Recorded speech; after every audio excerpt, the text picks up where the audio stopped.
Let us call upon the Spirit that moves among us, below us, above us, and through us. Let us call upon those who have gone before us, who are of that Spirit, who have shown us the way to be with us as guides and examples. Let us call upon ourselves to imagine, to hope, to dream, and to do. That the future we imagine will be a new thing, and much more, and different than anything we can imagine. I am the Rev. Dr. Anthony Johnson, and I welcome you to this virtual worship service of the Unitarian Church of Harrisburg. Because we cannot meet in the church building, there have been program changes, including new programs to strengthen and serve members and friends of the church during this time of physical distancing. Every Sunday, there is a live virtual coffee hour following the service from 11:30 a.m. until about 1 p.m. Please read news you can use and other emails you receive from the church, and please check the website regularly for updates. If you are a visitor or newcomer, I invite you to explore the website uchbg.org to learn about the church and its many activities. To all watching or listening, I say, whoever you are, whomever you love, wherever you live, whatever you do for a living, you are welcome at the Unitarian Church of Harrisburg. I invite those of you at home to light a chalice, a candle, or whatever you choose to serve as your chalice at home. We light this beacon of hope, sign of our quest for truth and meaning, in celebration of the life we share together. Please join in the reading of our Unison Words of Affirmation. Love is the spirit of this congregation, and service is our gift.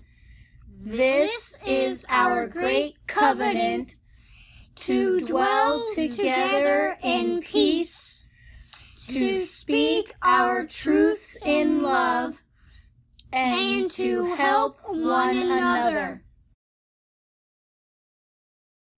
Please join me in singing our opening hymn, Enter, Rejoice, and Come In.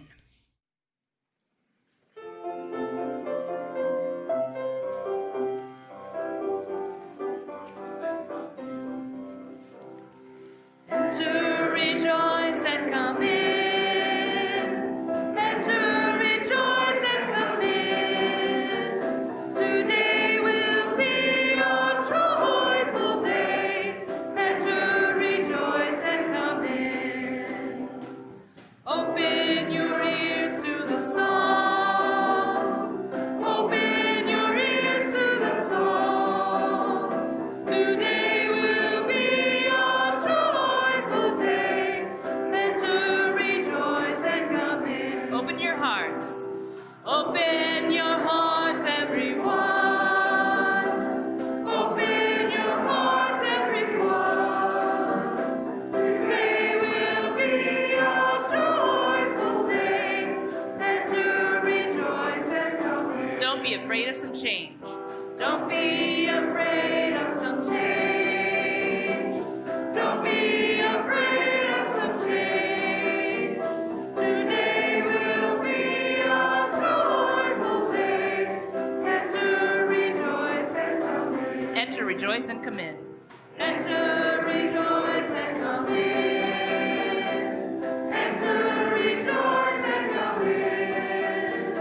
Today will be a joyful day. Enter, rejoice, and come in.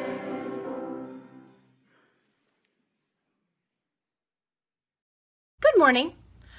My name is Amy, and I am the UCHRE Committee Chair. And I will be sharing today's story with you. Today's story is called Grandfather and Grandson. Versions of this story have been told across many cultures. In this story, an old man moves in with his son and daughter-in-law, and soon after, he becomes less capable of taking care of himself. He was old, his wife had died, his son and daughter-in-law invited him to move in with them.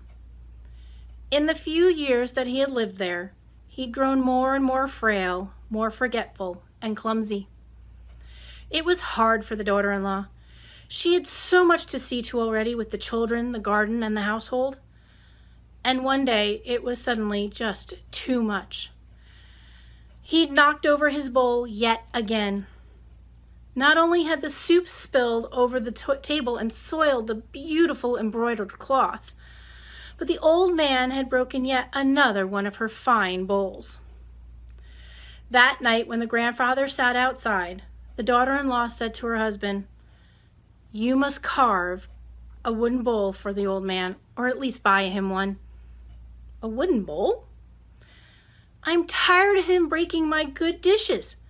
It's better if he eats from something that won't be ruined if he drops it."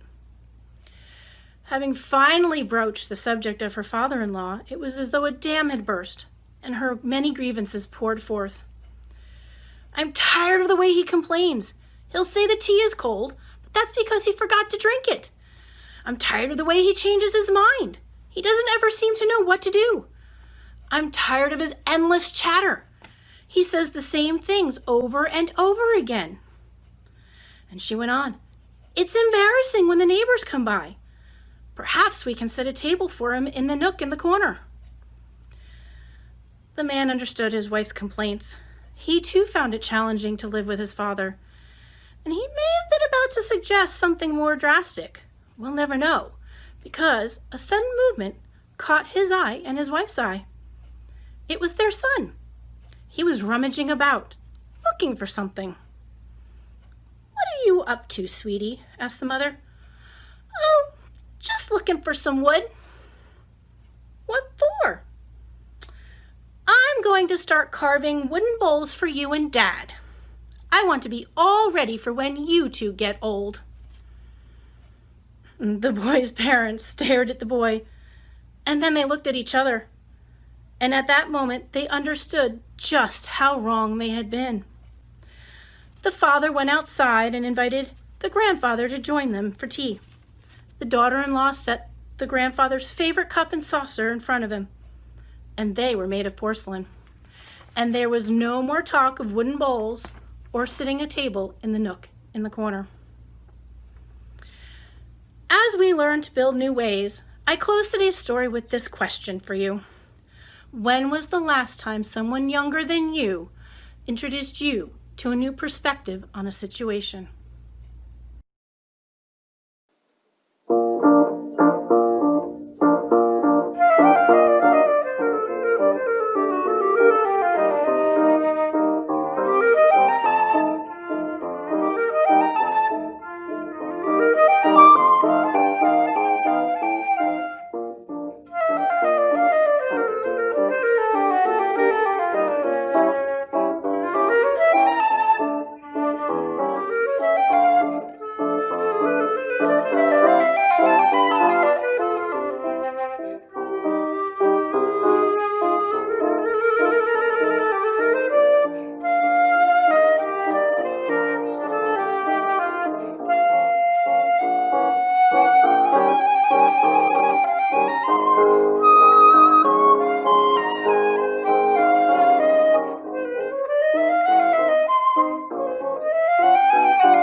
Today in this congregation, someone is hurting or in sorrow. Today in this congregation, Someone is anxious because of events in the world. Today in this congregation, someone is lonely. Today in this congregation, someone is filled with joy and wants to celebrate.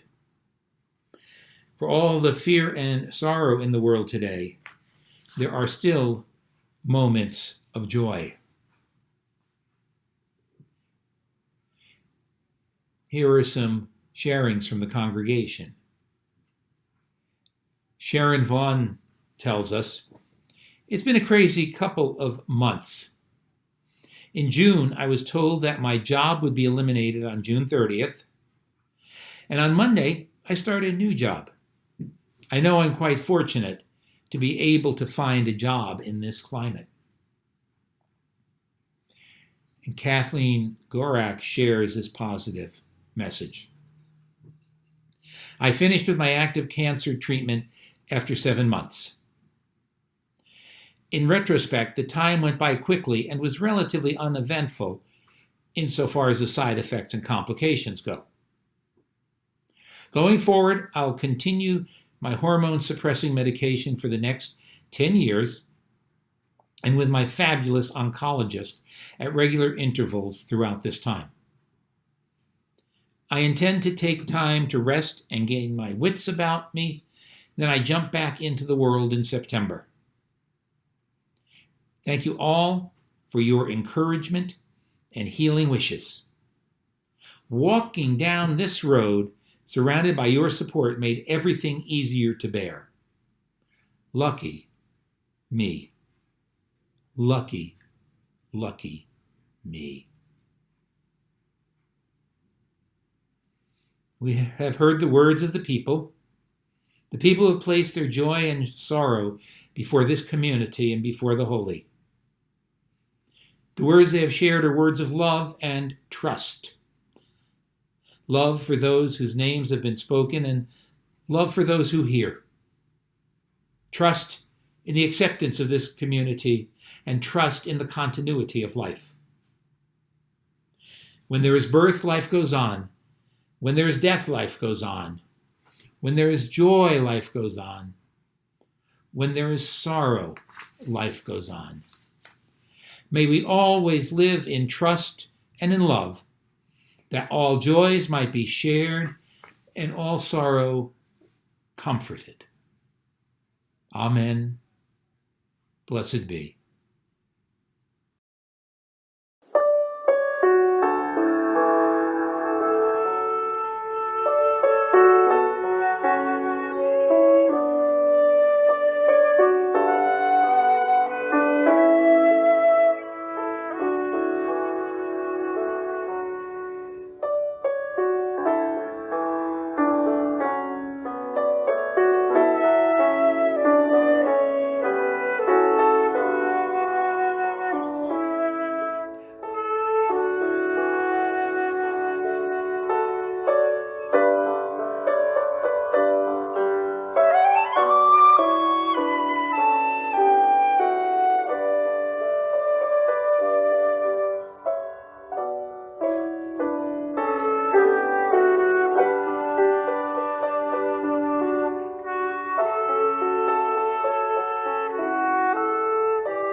We didn't ask for the chance to do it, but we are doing it. Maybe we weren't looking to do it. A lot about life was just fine, and we could keep on doing things the same way. Some things, perhaps, many things. We may have done a lot to get things going the way they were going. Even if we weren't satisfied with everything and changing some things may have been on the agenda, building a new way, a whole new way, may not have been in the plans. But now it is. It is the best choice, maybe the only choice. We are building a new way in church life and in local communities for two reasons. The first is COVID-19 and the need to protect ourselves by physical distancing and other means to slow its spread. The second reason is the unsustainability of white supremacy as a social norm. The reality of the racist aspects and excessive violence in law enforcement are no longer swept under the carpet. Indeed, the violence of local police and federal mercenary forces attempting to suppress the now widespread activities against racism is proving ineffective. Efforts to build a new way made a difference in the past. The civil rights movement of the 1950s and 60s is a good example of building a new way. Many legal and social changes came about because of the passion and commitment of the movement of African Americans to gain the rights of which they had been deprived. The model was established to use the courts to make changes through the legal system. In more recent years of reaction, some of these gains have been attenuated. Judicial appointments have become more conservative. Voting rolls are being purged. Fair housing laws undermined. Police forces had become more diverse, but policing has remained disparate in its effects. Efforts to rein in police violence had made gains, but we have lost ground during Donald Trump's presidency. It is as if he encouraged police to use more violence toward people of color than the police used toward white people. Policing was already racist, which is not to say that all police officers are racists, but there had been some improvement around the edges and a few significant court cases leading to court monitoring of police forces to ensure compliance. We build a new way when the old way no longer works. It's our best choice. First, building a new way with anti-racism. The deaths of C.T. Vivian, Charles Evers, and Representative John Lewis over the span of a week might well be the marker that the civil rights movement of the mid-20th century has reached its conclusion. That movement achieved a lot under the leadership of first the Rev. Dr. Martin Luther King and then his successors. Congressman Lewis was part of that movement, and following that movement, he and others were able to build legislatively on its successes. But conservative forces have been undermining the successes. Recent Supreme Court decisions have weakened many protections against discrimination. Integration as such is no longer the goal, because as Ibram X. Kendi tells us in his book, How to Be an Anti-Racist, integration of people of color into white culture and social system is based on the cultural subordination of those being integrated into that existing system. Past efforts involved white people trying to compromise. And now, in response to police violence, reform is not enough. Anti-racism, which challenges the racist system in its entirety, is a step far beyond integration. Black Lives Matter is a stark statement of anti-racism, substantially and rhetorically. Substantially because it challenges the notion, whether you call it structural racism or white supremacy, that black lives and black bodies are not entitled to the same respect and protection as white lives and white bodies. Rhetorically, because it gets to the heart of the matter in just 3 words. There has been an increasingly strong response on the streets to the killing of black men and women by police. After the live broadcast of the homicide of George Floyd on May 25th in Minneapolis, massive demonstrations began in that city and spread to other cities. There had already been demonstrations, responses to other killings, such as those of Breonna Taylor, but this was at a new magnitude. Now, most of these demonstrations have been peaceful, although some demonstrators, some individuals, damaged property or were violent. But most were peaceful. Police response has been excessive. Federal officers are on the streets of cities whose mayors, city councils, and most citizens do not want the officers there. The officers are exacerbating the violence. A Gallup poll conducted in late June and early July showed that a majority of Americans, 65% of those surveyed, supported the protests. Slightly more than 50% of those surveyed said the demonstrations had changed their minds about racial justice. Furthermore, more than 1/3 of the Republicans reported that their views had changed because of the protests. Americans as a whole are more open than formerly to recognizing, perhaps even addressing, racism in this country. The current regime in Washington is a throwback to an old way that does not recognize this and an old way that does not work. It is a throwback to the regime that preceded the civil rights movement, which itself made great progress but did not end racism. Today's anti-racism activity is building a new way to dismantle racism. So building a new way in regards to the pandemic. The response to the pandemic began more than 2 months before the murder of George Floyd on May 25th, which opened up a new round of uprising against police violence. At the last Sunday service before we closed the building, Sunday, March 8th, we refrained from shaking hands and hugging as part of the stone meditation. Outside our walls, early in the pandemic, racial and economic disparities in infection and treatment were obvious and noted in the mainstream media. Elements of the response to the pandemic are also aspects of building a new way. First, the shutdown. The decision to close our building and suspend gatherings was difficult but necessary. Given the patterns of infection, large gatherings, even smaller gatherings, were hazardous in March, and they're still hazardous in August.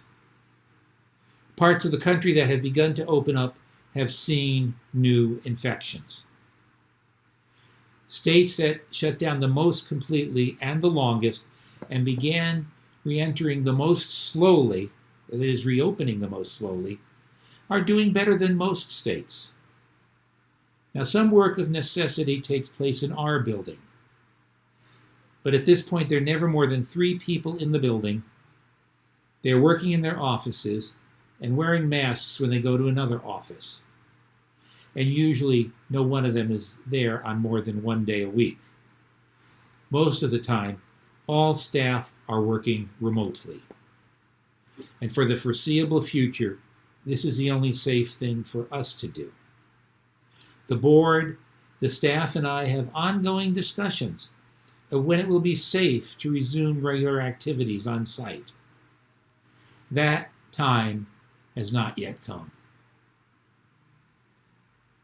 Social distancing. The need to keep distances between individuals, even when they are in the same place, is a challenge.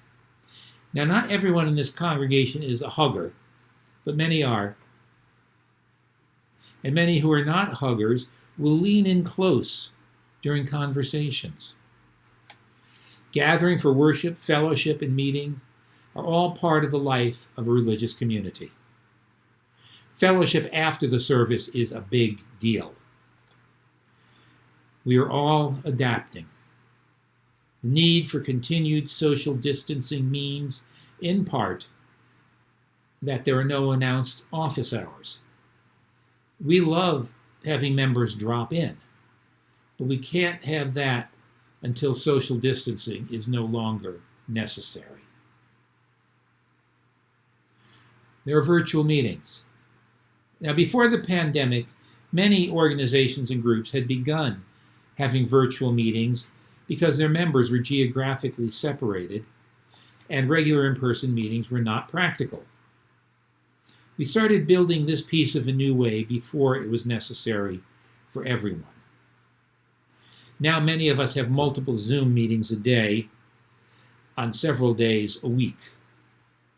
And there are days when I've heard people say, I'm feeling zoomed out. And then there is virtual worship, what you are experiencing today.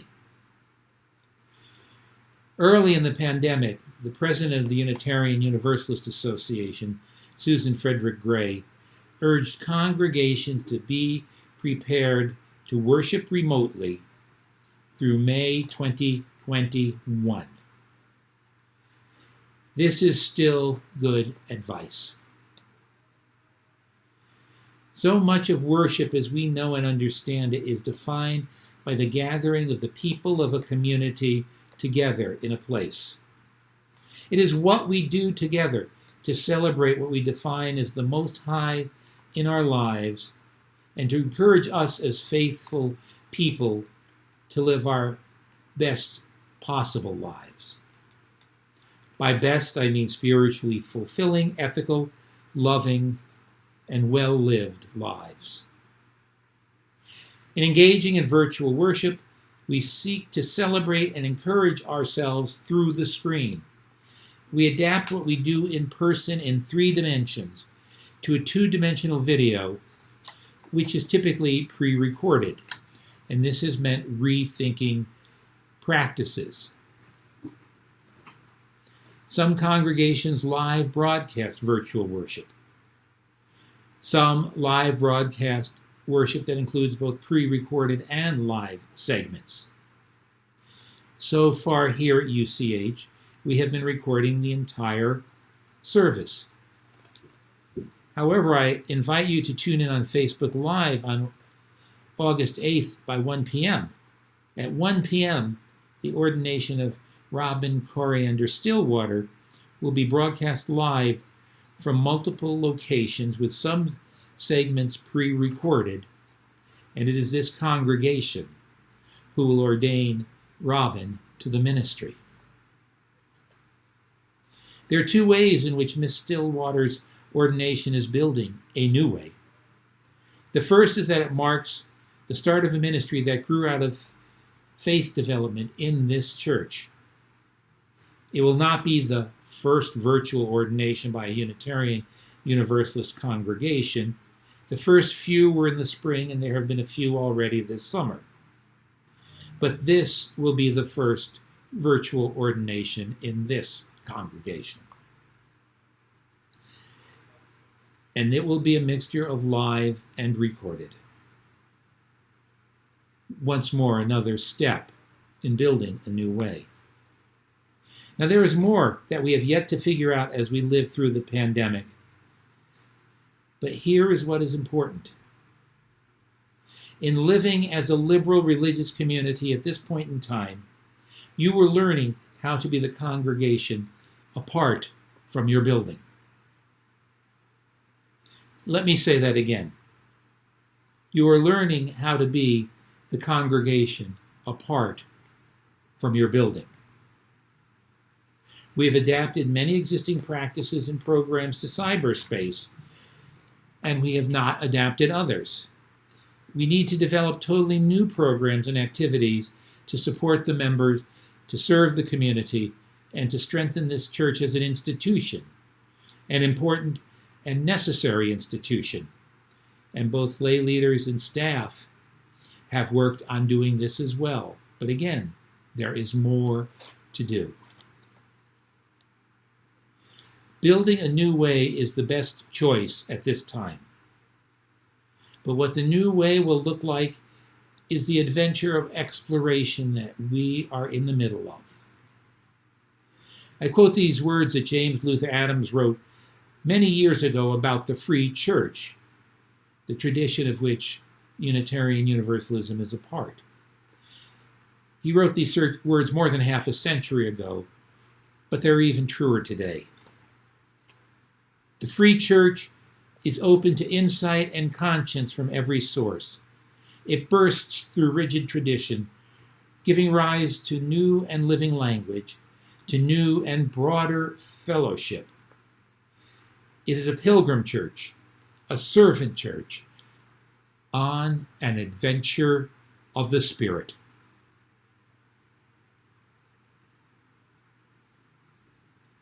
Building a new way is how we can live this adventure of the Spirit in this year, 2020.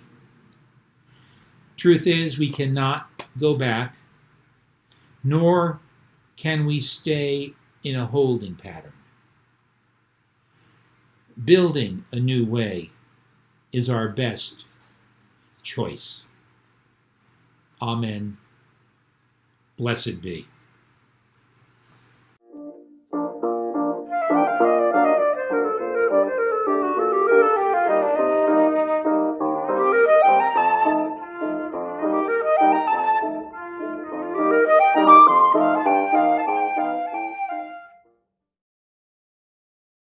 Even as you are separated and sitting in your own homes today, the Unitarian Church of Harrisburg is still a freely gathered church of free people. The church is created, sustained, and supported by you. The ministry continues even when the building is closed. Each week we share the offering with a community organization.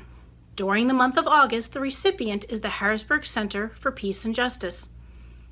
The Harrisburg Center for Peace and Justice educates the Harrisburg community about housing issues and opportunities and provides counseling and advocacy for individual clients. It responds to daily calls about rights and responsibilities of tenants and landlords, provides assistance regarding impending eviction notices, negotiates payment plans to maintain utility services, meets with clients with credit problems, and serves as representative payee for clients with Social Security disability income who have experienced homelessness in the past. There is a link for contributing to today's plate collection in the video description below. You may have to click on the words, "Show me," in order to see it. That same link is in the email that went out to members this morning. Your financial support and commitment matter.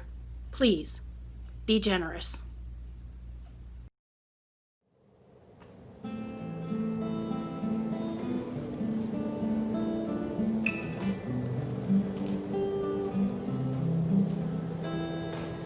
Spirit of life, come unto me.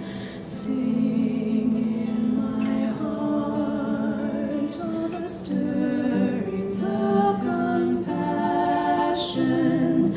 Blow in the wind, rise in the sea. Move in the hand, giving life the shape of justice. Roots for deep rose, wings set me free. Spirit of life, come to me, come to me. Let us build a new way as we live through these difficult times, these times of challenge. Let us know that we have the strength, the courage, and the imagination to do so. Let us build a new way that we may live full lives, help the world get through this struggle, and leave it a better place in the future. That is the call to action. Please join in singing our closing hymn, Building a New Way.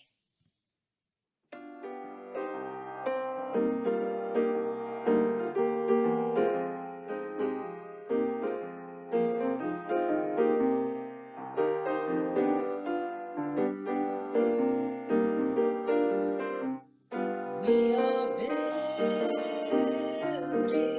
a new way. We are building a new way. We are building a new way. Feeling stronger every day. We are building a new way.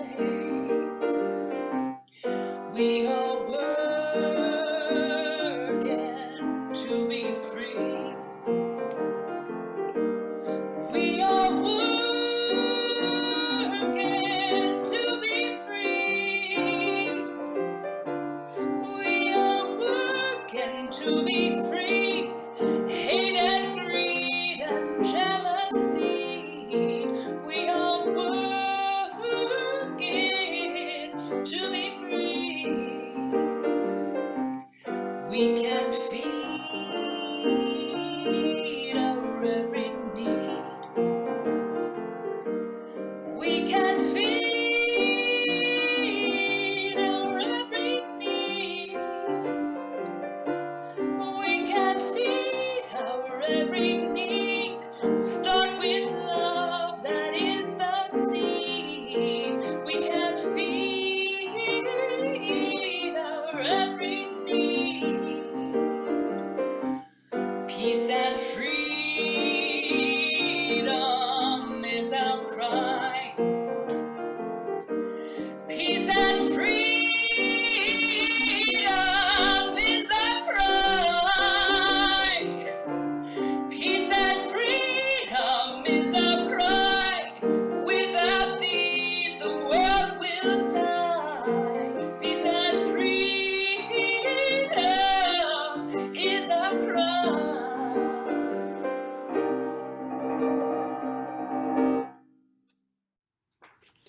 We will not extinguish the chalice to mark the conclusion of worship. The screen will fade, but keep the chalice burning in your mind's eye. Let us call upon ourselves to imagine, to do, to dream, to hope that the future we imagine will be a new thing, and much more, and different, and better than anything we can imagine. Stay safe and enjoy the gift of this day that is yours to live. Amen. Blessed be.